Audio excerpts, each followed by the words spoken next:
So, good morning, everyone. Thank you for joining us. My name is Lydia Owor. I am the real estate partner at CDH Kenya. I lead the real estate practice. That's CDH Kenya or Kietilo LLP.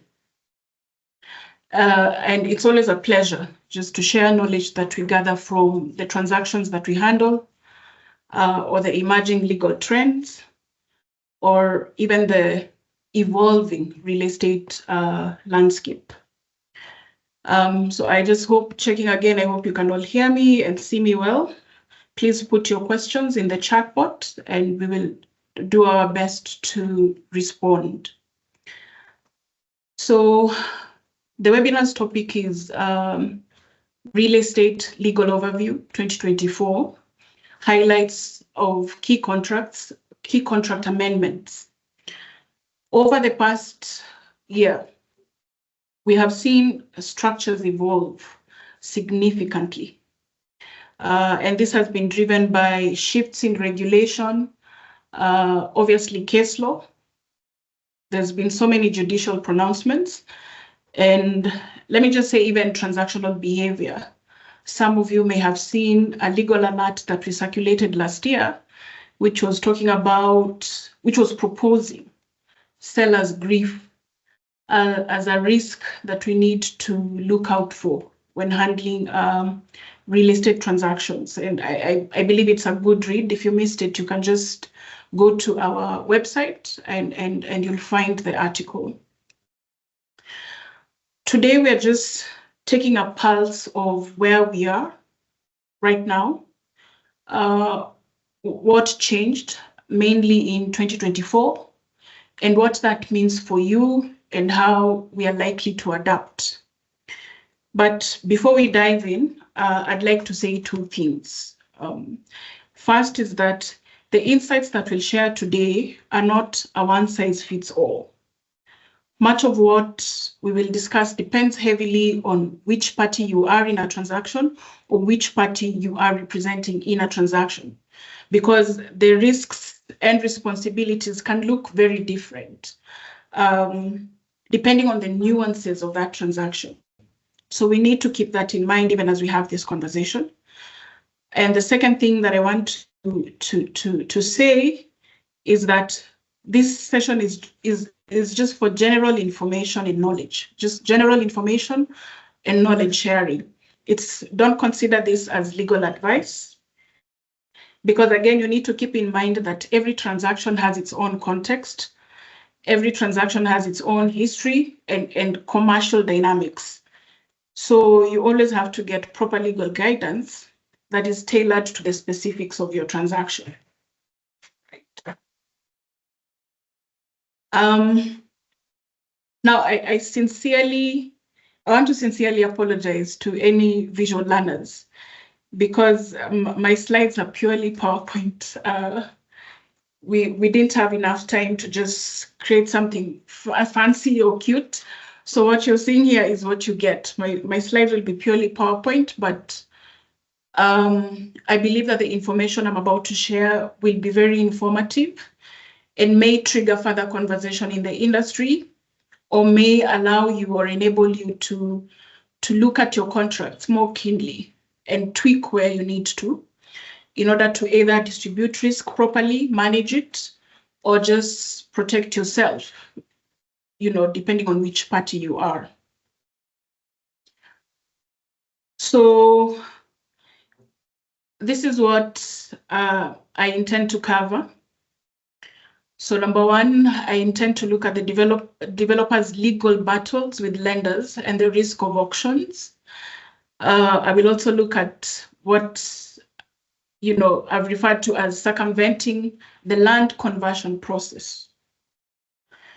I will also look at the hidden risks to freehold title status.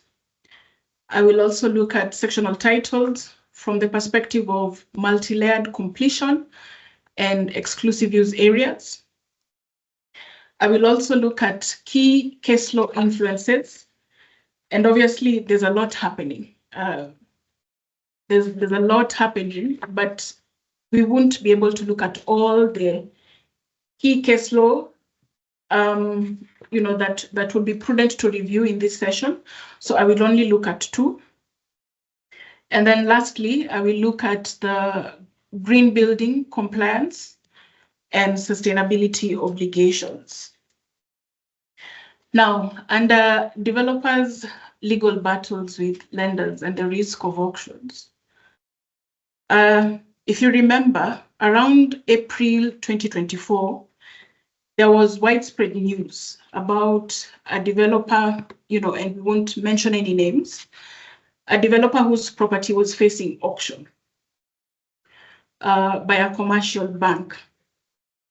Now, what was mainly of concern was that nearly 100 off-plan, at least from what was reported, that nearly 100 off-plan buyers, many of whom had already paid full purchase price, were at risk of losing their apartments. That property was charged to the bank, and it appeared that the buyer's interest had not been sufficiently protected, which then highlighted a major gap in structuring, right? From a buyer's perspective, without evidence of lender consent, any contract signed may actually be voidable or unenforceable if the property is being auctioned. We see that being overlooked a lot, and I do appreciate that a lot depends on your risk threshold. You may be risk averse, you may be risk tolerant, but it doesn't mean that you should proceed without this information. The buyer's rights, let me say this, whenever there's an existing charge in relation to a development that you're interested in, the buyer's rights are always legally subordinated to the lender's charge. So even if a buyer pays in full, their right to title possession, as I've said on this slide, can be overridden by the lender, who can actually proceed to auction the entire property under their statutory power of sale. You've seen that happen in this scenario that I've shared. So, and I know that based on that, there was a lot of conversation in the market, and now we're seeing that from a broader perspective, there is a growing call for regulatory intervention to protect buyers in such scenarios, especially where developer financing is opaque. But you also need to keep in mind that we have Section 43(2) of the Sectional Properties Act, which actually requires developers to disclose certain particulars of an existing charge. But obviously, I know how we've been operating in the market is that this provision has been overlooked. And I also feel like Section 43, the entire Section 43 of the Sectional Properties Act requires a deeper conversation. And sometimes I feel like we are not ready for that conversation. Just when you look at the requirements that are listed there, that we're supposed to comply with even before execution of an agreement for sale, we need to look at that. And because the provision is there, it is the law, we can't ignore it. So I'll park that and say that it requires a deeper conversation. But going back to the point that you're making about contractual responses to events that are happening in the market and in relation to developers' legal battles with lenders and the risk of auctions. So the contractual response to that has been a requirement, more and more disclosure clauses. So we are seeing, obviously, the draft that will come from the vendors' advocates may not have provisions such as what you're seeing on this slide, but we are seeing more and more advocates who are representing buyers introducing disclosure clauses and also requiring verification whether payments should be routed through a bank account that has been approved by the lender. So this is what you're seeing is a sample clause. I'm not saying that this is what applies across, but you will notice that this one is in relation to a situation where initial due diligence was carried out, and the finding was that there's no existing encumbrance, so there's no existing charge.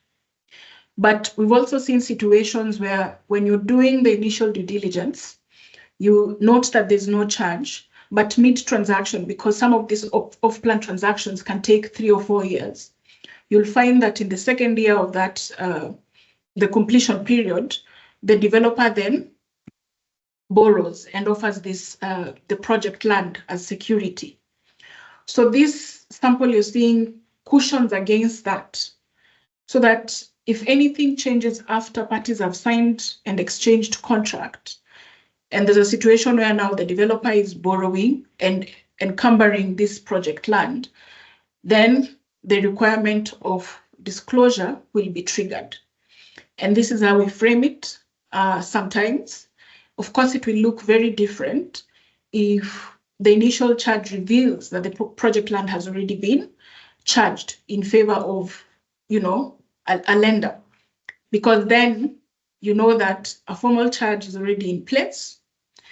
And of course, in that charge document, there's normally covenants which require the developer, the registered owner of the property, to seek the bank's consent before disposing of property.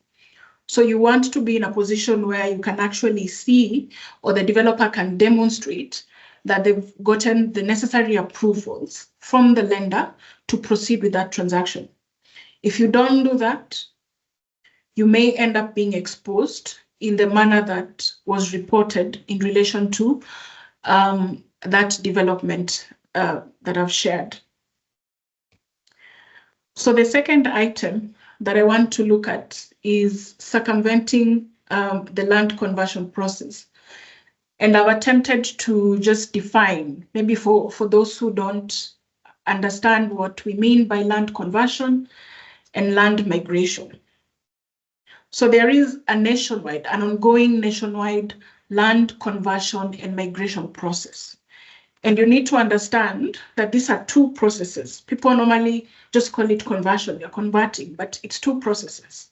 So if you recall, following the 2010 Constitution, which required consolidation of our previous land laws, this actually happened. And as a consequence of that consolidation, we ended up with a single registry. So initially we had different land regimes, and you would find one called the GLA, and there would be a registry for that. You would find one under the RTA, and there would be a registry for that, and RLA, and so on and so forth. So following that consolidation, we ended up with what? One register, which means that we had to migrate from all these registers that applied previously to this new consolidated register.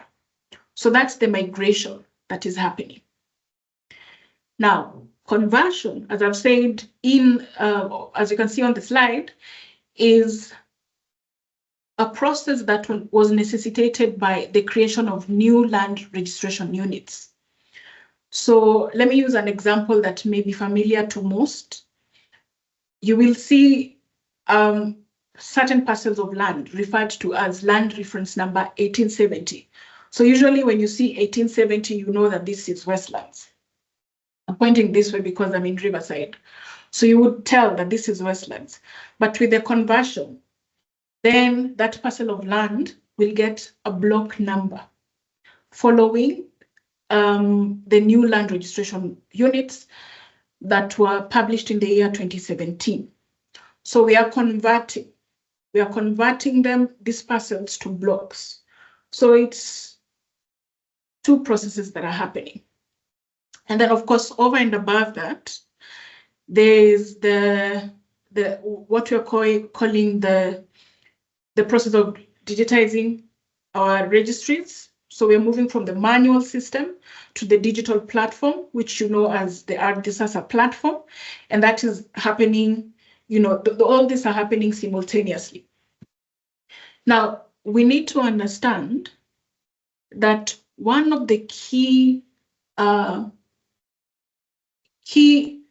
requirements for this process was that all these titles were supposed to undergo an integrity test, right?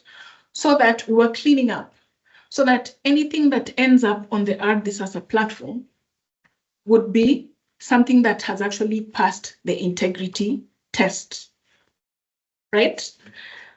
And just to mention, because we may have people who've joined from outside Nairobi, so I said there's an ongoing nationwide exercise, but so far, Nairobi has been the only station where this exercise has been done. I think we've moved to Murang'a. I'm not so sure about the extent of the activity there, but that it will just proceed that way until we cover the entire country.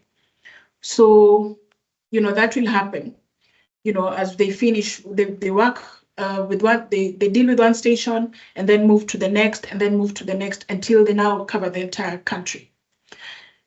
Now, what we are seeing in relation to this point is that a different type of title risk is emerging. And this is based on procedural non-compliance. Procedural non-compliance because there's an elaborate procedure for this land migration and conversion exercise. And let me just say that this procedural non-compliance can actually happen even when the parties are well-intentioned. And I know the general understanding is that when you have been issued with a title document by a registrar, the title confirms that you are the indefeasible owner of that property. However, you always have to remember Section 26 of the Land Registration Act, because it provides that this presumption, this is a presumption and it's a rebuttable presumption, because there are limitations under Section 26. Your title can actually be challenged if there is sufficient proof that the title was acquired through a procedure that is against the law. And I assure you, the last thing you want is a cloud on your title. So of course, given what is happening, the ultimate the result of the land migration and conversion process is that you will end up with a new title document that replaces the old one. So you surrender the old one, and then you're given a new one. So when you're doing your due diligence, depending on who you are, whether you're a buyer or a buyer's advocate, of course, then that means that you have to ask for the previous copies of title. And you have to look at this previous copy of title, check the regime. Yeah, if it was RTA, then it guides you on how that transition should have happened and what you're supposed to be seeing on the new title, right?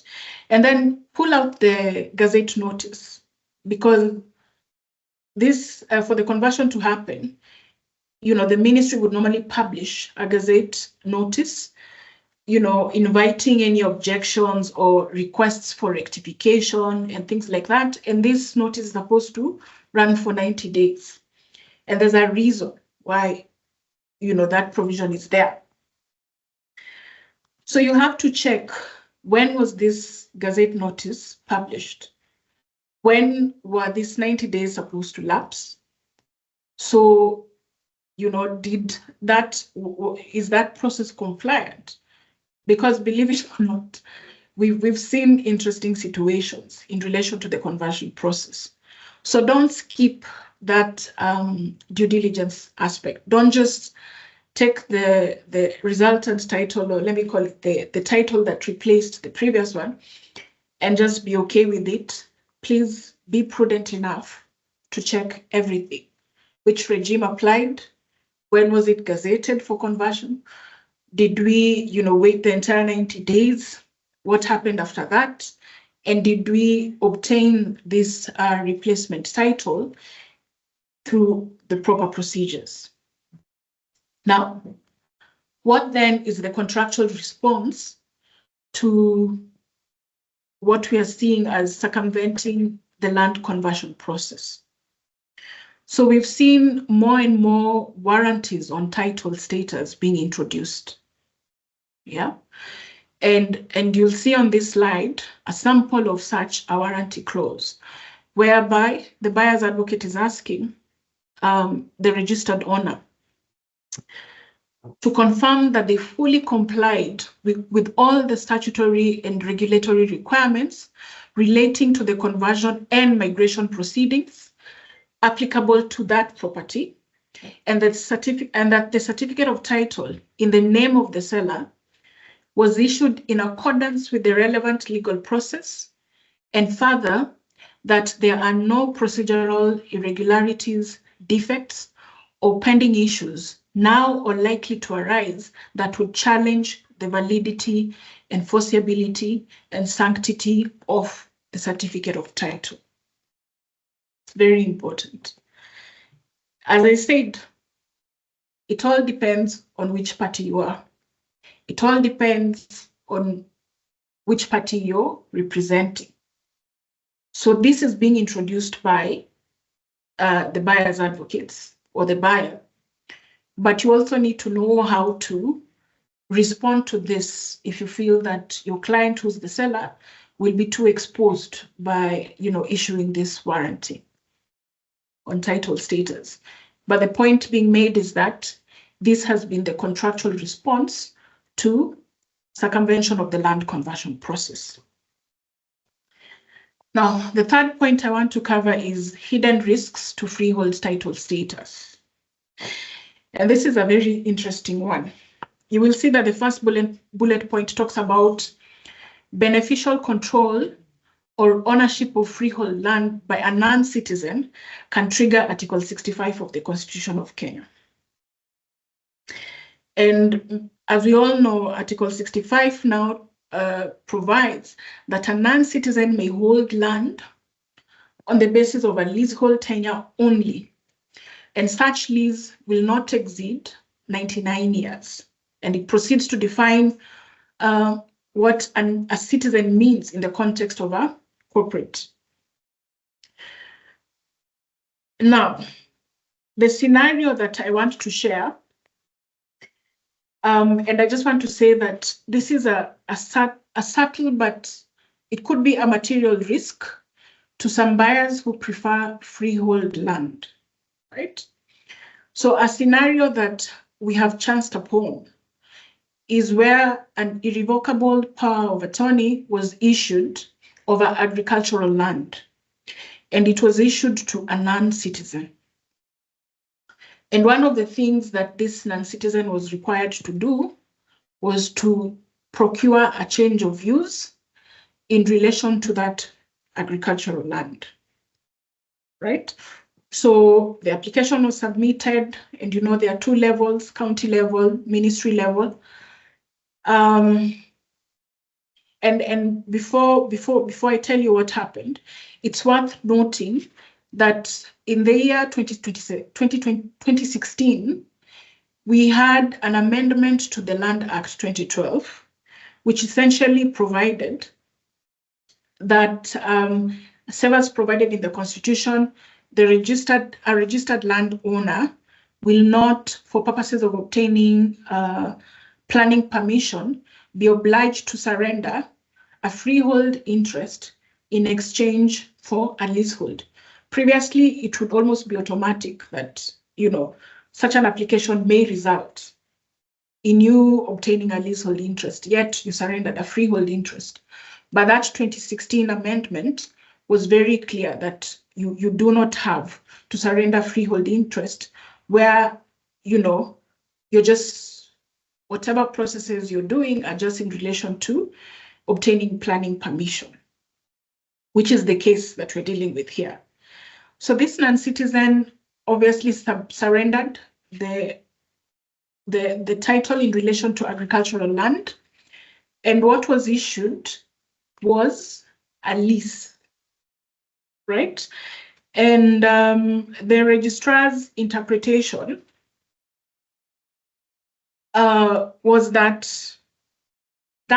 the nature of that power of attorney, that it being an irrevocable power of attorney, that almost meant that the non-citizen had beneficial ownership or control over the property, which means that the tenure then was automatically converted to a 99-year lease following the change of use process. So you understand that the buyer downstream was oblivious of this.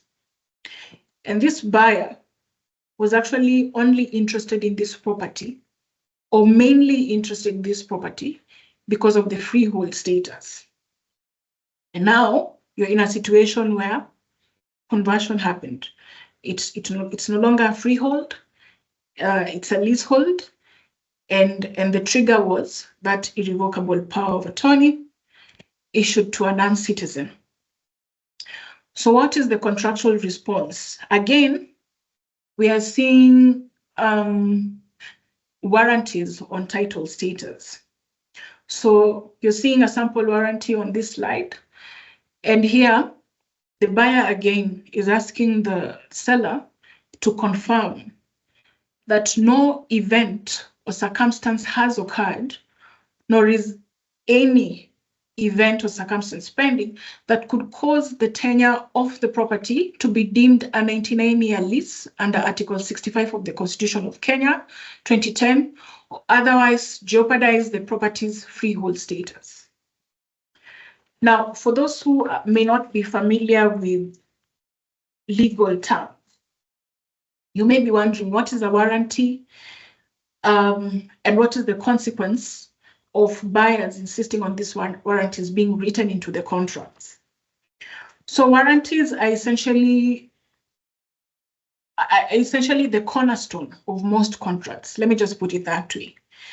Because what they do is that they create legal binding assurances that reduce uncertainty in these contracts, and also they help to allocate risk. Right? You know, most of what we do when we're negotiating these contracts is just distributing risk. Who carries it? So when a warranty is introduced and it is written into the contract, then there's an element of allocation of risk that has happened. Yeah. Some people may say that warranties are ideally where the law meets commercial expectations.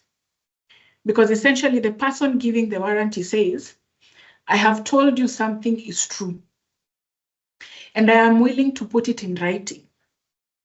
Yeah, and I am willing to take the consequence if it turns out otherwise. So that is the heart of legal accountability in any transaction. Yeah. So in terms of what warranties do and why you would find buyers insisting on this is, one, first of all, they reduce the information gap, right? They help bridge the gap when the person receiving the warranty does not know what the other party knows. So when that warranty is issued, it bridges that gap. But also, as I've said, it shifts responsibility. So when a warranty is given, the risk of something being wrong then shifts to the giving party. Yeah, and therefore they're the ones who will bear the full burden of investigating and, investigating actually whether it's true, and also absorbing that loss should it turn out that that warranty is not true. And obviously buyers can actually claim damages for breach of warranties, right? So keep that in mind, and as one of the contractual responses in relation to these hidden risks.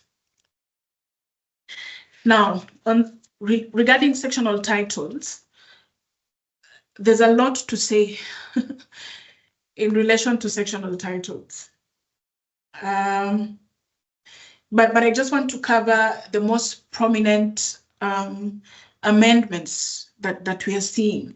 And this is in relation to, or the contractual reaction. I want to give you that reference so that you remember. What we are discussing is how, we've had to adapt the contracts given all that's happening.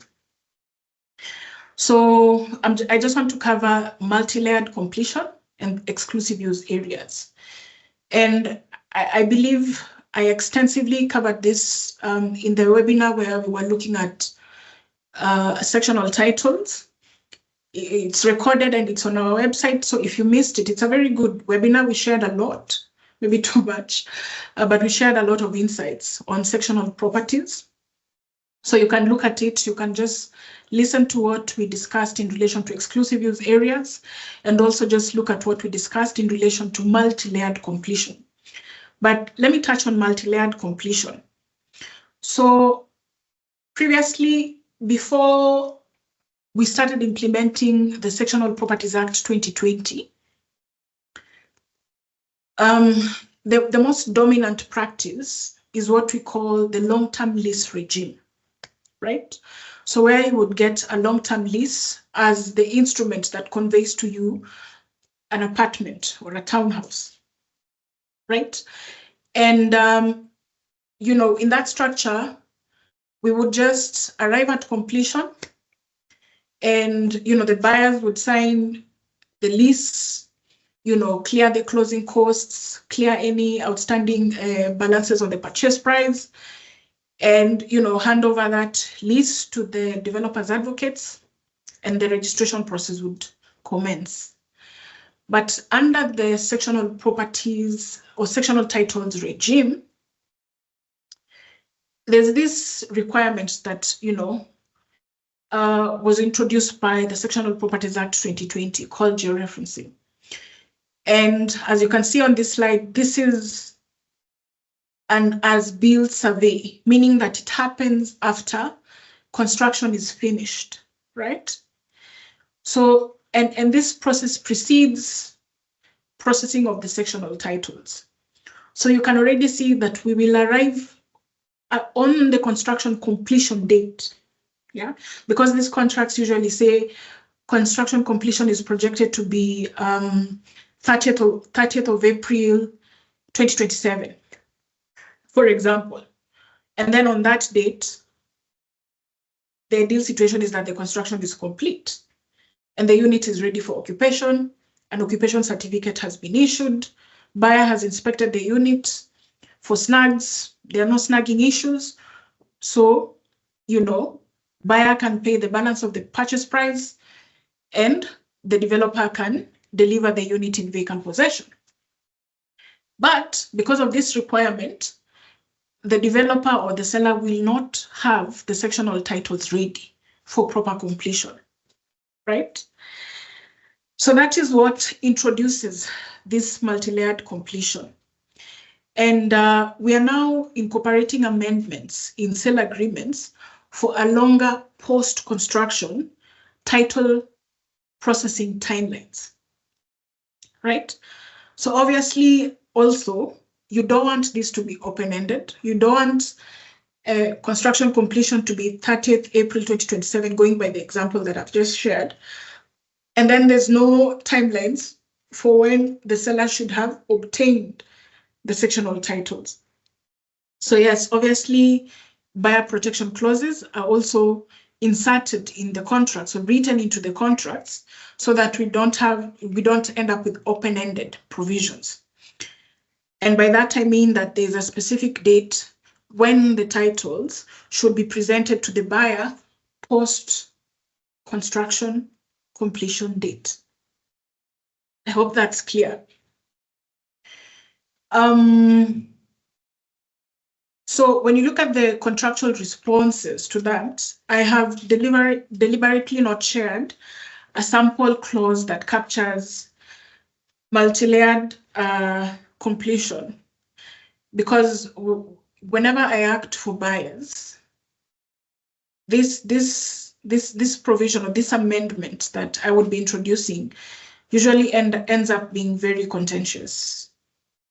So what I would suggest is that you frame it in the context of the transaction that you're involved in, right? And as I've said, I keep on repeating, a lot depends on the context of the transaction that you're handling. Now, in relation to exclusive use areas, I will also not speak too much on that. You can go back to the previous webinar, it's recorded, and you can just listen to what we mean by exclusive use areas. But I chose to now share sample amendments or contractual responses in relation to exclusive use areas. Yeah, and contracts, as you can see, are more likely now to reference the designation of this exclusive. It has an impact on the unit factor. You can also, again, listen to that webinar and just get to understand what a unit factor is. So let's look at this example here. This was pulled from a recital where the buyer introduced this amendment to the contract saying that the seller shall allocate to the buyer as part of acquisition of the apartment the exclusive use of 2 parking bays designated as car parking bays number this and that for the sole and exclusive use of the purchaser. So should that estate have, you know, an area for visitor parking, then these 2 parking bays, which have already been designated as exclusive use areas, do not form part of that pool.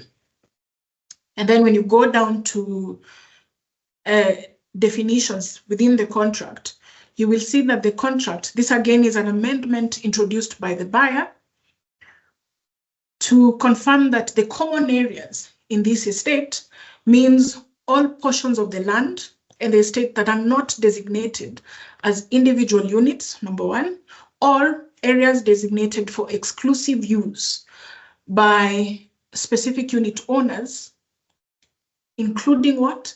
The parking bays, right? So that's a key contractual response that we are seeing based on that. The next item that I will cover is key case law influences, I beg your pardon. And as I said, there's a lot to cover. If we actually have just one session talking about key case law influences, we would actually spend more than 2 hours discussing this. So if you're a legal practitioner, highly recommended that you keep abreast of what is happening in the industry. Otherwise, you'll be left behind. And please educate your clients because a lot is happening. There are so many judicial pronouncements that are being made, and they have an impact on these contracts and how we negotiate them. So the first one is actually very recent. I think this decision is dated 21st of March, 2024, just the other day. Yeah, I think Friday, last week. So it's a Court of Appeal decision in Civil Appeal number 65 of 2019 between Kenya Revenue Authority and David Mwangi Ndegwa. So, of course, you've seen it trending already, and the gist of the decision is that the court has ruled that the sale of commercial premises is subject to value-added tax. We had a previous position, just recent also, the Sayani case, I think that's how we refer to it, which actually said that land is land, whether the use is commercial or residential, land is land, and VAT will not apply on the sale of land. Now, this pronouncement is talking about there's no ambiguity in that provision of the VAT Act, and sale of commercial premises is subject to value-added tax. But that's not the point that I want to make. Yeah, obviously the Court of Appeal overturned that previous High Court decision that I've mentioned, but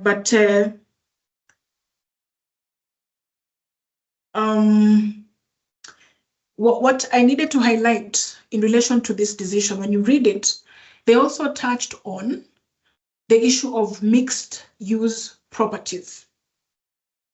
And this is a conversation that has been ongoing. It's not new to me, and it's not new to many of professional friends that I interact with. And it is something that we've been grappling with. So it's very clear what the situation is if the use of the land is residential. It's very clear if the permitted use is commercial premises. But right now we have all these planned developments that have mixed use, properties. So we may have situations where just one complex has, commercial units, on the ground floor, first floor, second floor, and then residential units.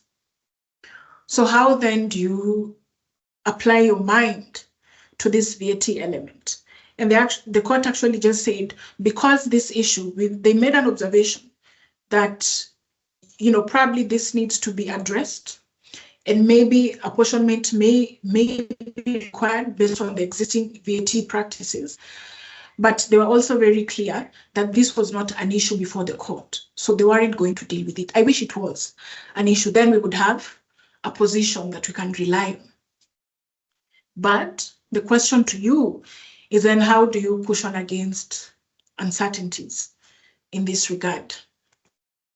Right? So obviously, what I would say to that is that judicial pronouncements are obviously reshaping real estate law and practice. And obviously, any prudent conveyancing practitioner must be prudent enough in managing legal and regulatory uncertainties. We already have in our contracts, I think in most contracts that you will see, we already have a change in law. Okay. Saying, let me just check. Are we okay now? Yes, you can proceed. It's okay. All right. So I was just saying that in most of the sale agreements that you'll see, we usually have a change in law provision. I think it's now become standard, right?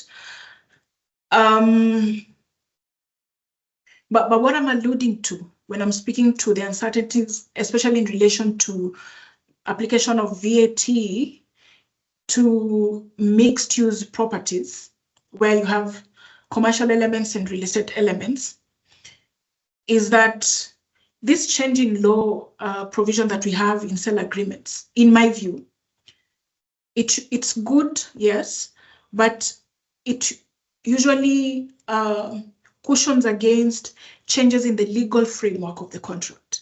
Every contract has a legal framework and a commercial framework. Commercial framework is just, the commercial aspects of that transaction, and the legal framework is the legal aspects of that transaction, and they coexist and they're all in that contract. So what I feel is that most of these change in law provisions just look at the legal framework, right? But you see something like this VAT situation that we're dealing with is actually something that touches on the commercial aspects of the contract. So what I'm alluding to is that you may consider a bit of tweaking, to protect parties where a new law can materially change the commercial framework of the contract, right? Now, the second decision that I want to look at is this one trended, and if you missed it, then that would be very interesting, because everyone was just talking about the dinner management case, and as I've said on the slide, most commentary focused on how it raised the bar for buyers in relation to property due diligence. But in my view, not enough was said about how the registered owner of property, now the seller, the registered landowner, how they must now exercise caution when issuing warranties in sale agreements. That's the other aspect of it. So for buyers, we've understood, yes, you need to do your due diligence. you need to make a decision whether you will procure a comprehensive due diligence. And obviously a lot, again, depends on your risk threshold, because we still see people who say, it's too expensive, I can't procure a comprehensive due diligence. That's fine. If your risk threshold permits, that's fine.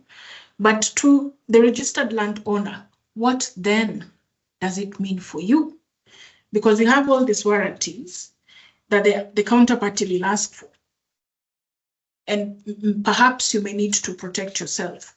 So the contractual response that we are seeing in relation to this, and of course, I've just said that the days of clean title, just because it is on the register, those days are over.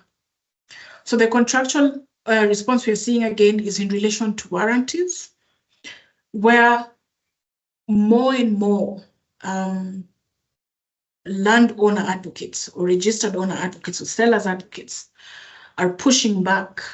They're pushing back whenever buyers are insisting on warranties as to title. And they're now insisting that the seller will not provide for matters that the buyer is required to verify through their own due diligence, right? So if what they're essentially saying is that if you feel that this issue necessitates a comprehensive due diligence beyond a registry search, then it's your obligation. You won't transfer the risk to me. Remember again what I said.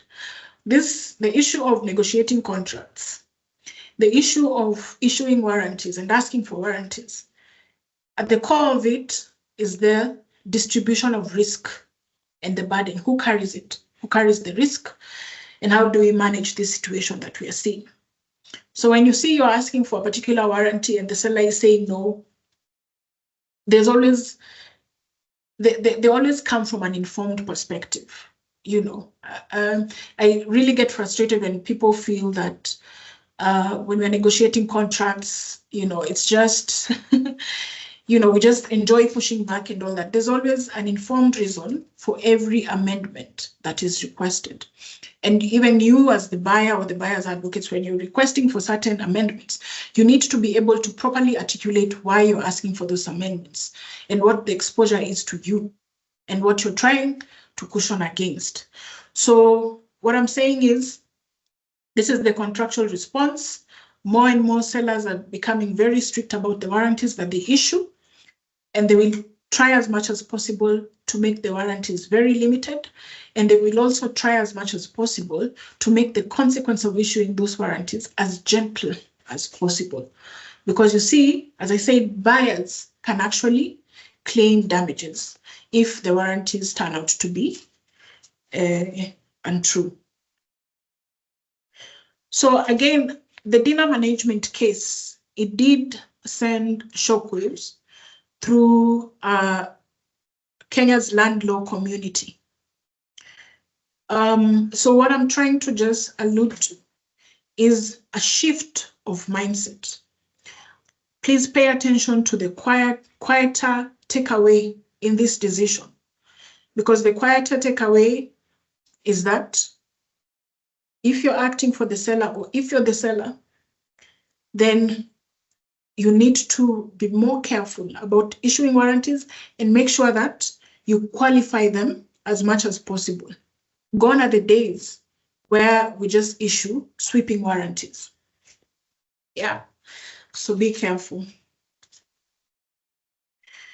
The last one I want to cover is in relation to green building compliance and sustainability obligations. Now, there's a lot to cover, because when you will note that most of what I've discussed is in relation to sale agreements, or land purchase agreements. But this one now covers commercial leasing. And there's a lot to cover because those documents are quite thick.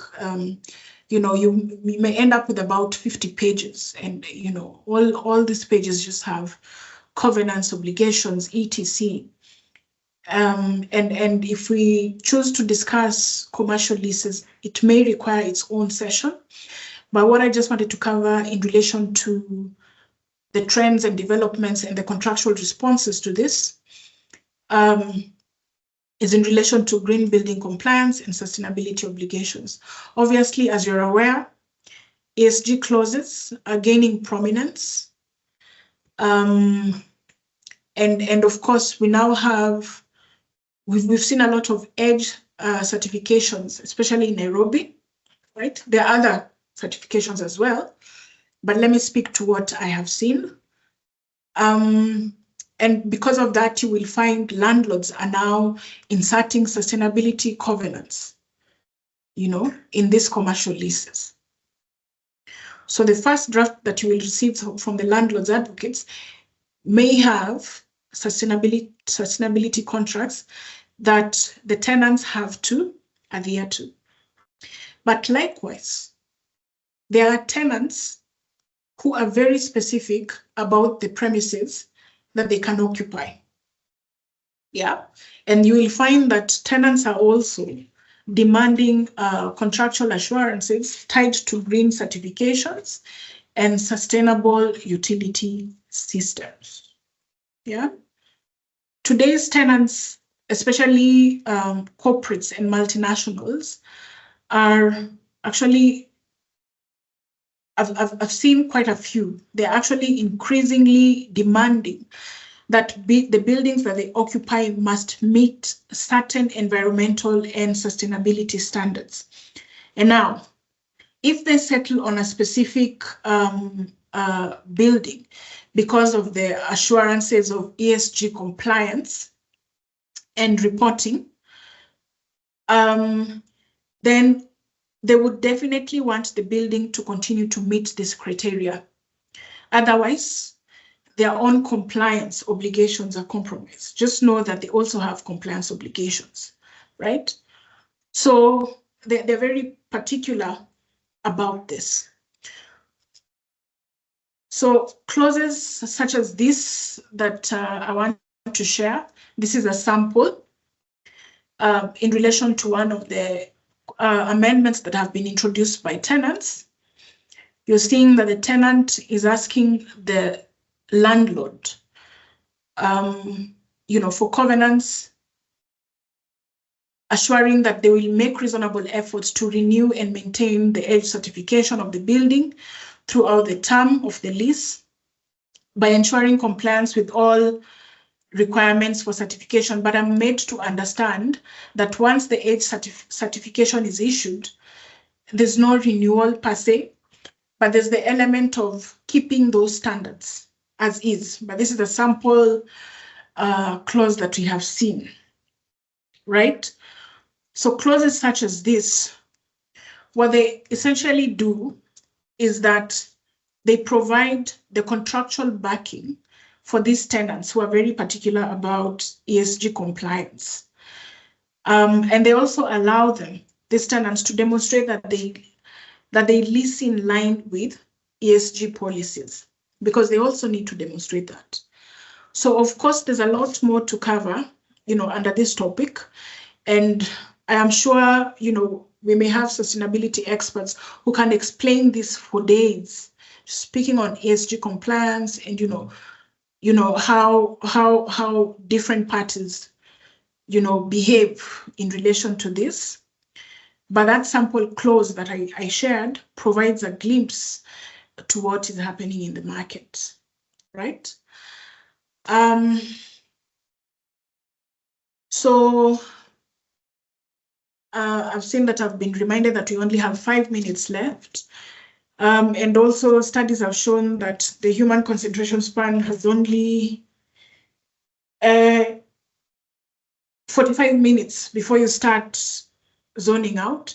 So allow me to end the presentation here, and we will attempt to take 1 or 2 questions. If there are any, I think my colleague will help me. Saying, maybe you can confirm, saying, or Henry, you can confirm whether we have any questions in the chat box, which we can tackle. And after that, we will end the session. Saying, Henry? No questions posted yet. Okay. I don't know whether that means it was too technical or you understood everything, but I do hope the session was informative. I do hope the session triggered triggered your mind in some way, so that we're not just on autopilot when you're reviewing these documents.